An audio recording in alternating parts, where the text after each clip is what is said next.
বড় বড় সেলিব্রিটিরা যখন ভোট দিতে যায় তাদের মধ্যে কি কমন বলুন তো? তাদের সঙ্গে তাদের বডিগার্ড। নমস্কার, এটা আমি।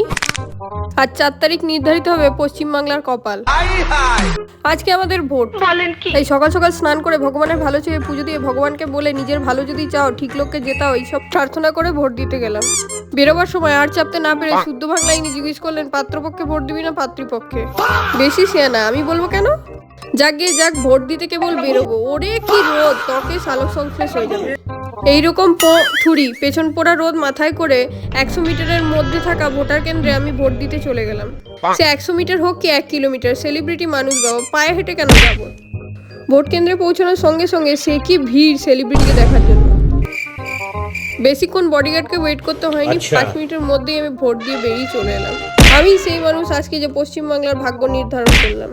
রাজ্য বলুন, দেশ বলুন, বিশ্ব বলুন, রাজনীতি নিয়ে আমার একটুখানি আছে। ধরাধাম কাঁপিয়ে গণতন্ত্রের সব থেকে বড় উৎসব পালন করার পর একটু মিষ্টিমুখ না করলে হয়?